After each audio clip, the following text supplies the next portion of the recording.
Have you ever hired a contractor? I mean, of course you have, right? It seems like a smart, flexible way to do business. But what if I told you that a simple mistake, a misclassification that so many businesses make without even realizing it, could end up costing you nearly $500,000? Yeah, that's a pretty shocking number.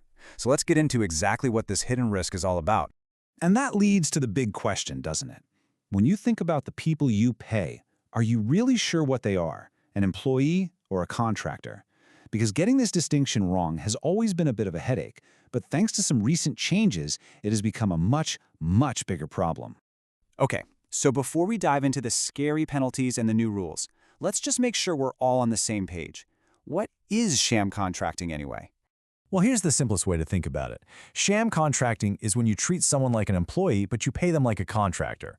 You're calling the relationship one thing when it's really another, usually to sidestep all those employer obligations like superannuation, paid leave, or workers' comp. And don't for a second think this is seen as some minor paperwork error. The Fair Work Ombudsman takes this stuff very seriously. As they see it, it's not just unfair to the worker who's missing out on the rights, it actually creates an uneven playing field for all the honest businesses out there that are doing the right thing.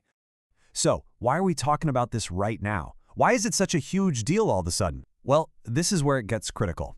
If you thought you knew the rules before, you might want to listen up, because the entire legal landscape just did a massive shift.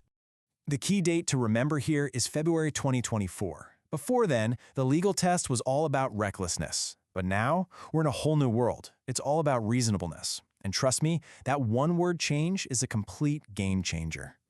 So what does this actually mean in practice? Well, under the old recklessness test, you pretty much had to be knowingly ignoring the facts to get into trouble. But the new reasonableness test? It flips that completely on its head. The question is no longer, did you know? It's, can you prove you had a good reason to believe they were a contractor? And here is the absolute bottom line. Ignorance is no longer an excuse. The burden of proof has shifted squarely onto you, the business owner. You can't just throw your hands up and say, "Oh, I didn't know." Now you have to be able to show that you took actual, reasonable steps to get it right from the start. So, what happens if you can't prove your belief was reasonable? Well, this is where we get into some truly eye-watering numbers. This is where the risk becomes very real. Let's start with small businesses, okay? We're talking fewer than 15 employees. For a single instance of sham contracting, the maximum penalty can be up to $99,000. And get this, that's potentially for each person you've misclassified. It adds up fast. And for larger businesses, oh boy, it gets even more serious. The maximum penalty there jumps to a staggering $495,000, or 3 times the amount that was underpaid to the worker, whichever is greater.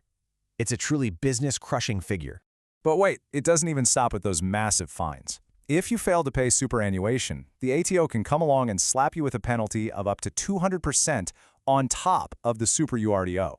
So you have to pay back the original amount plus a penalty of up to double that. It's just brutal. And the costs just keep piling on. You can also get hit with penalties for not withholding income tax.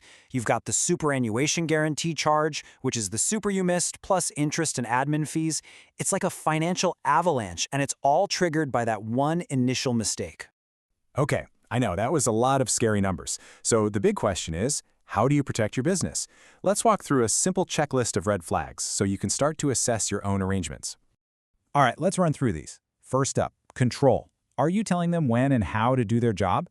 If they look and act like an employee, they probably are. Second, ongoing work. Are they working for you continuously, paid by the hour, or are they hired for a specific project with a clear end? Third, and this is a big one, an ABN is not proof. So many people think having an ABN is a magic shield. It's not. Fourth, whose idea was it? Even if the worker suggested being a contractor, the legal responsibility to get it right is still on you. Period. Fifth, multiple jobs. Just because they work for others doesn't mean they're a contractor to you. They could just have a few part-time jobs. And finally, number 6, are you just paying for their labor? If what you're really paying for is their time and effort, not a specific result, then superannuation is almost always going to be owed. So at the end of the day, here's what it all boils down to. You could have the most beautifully written, ironclad contract in the world, but if the reality of the relationship, the substance of it, looks, smells, and feels like employment, then the law is going to see it as employment. Which really just leaves us with one final crucial question to think about for your own business. As you build and you grow, are the agreements you have in place a solid foundation? Or are they a ticking time bomb just waiting to go off?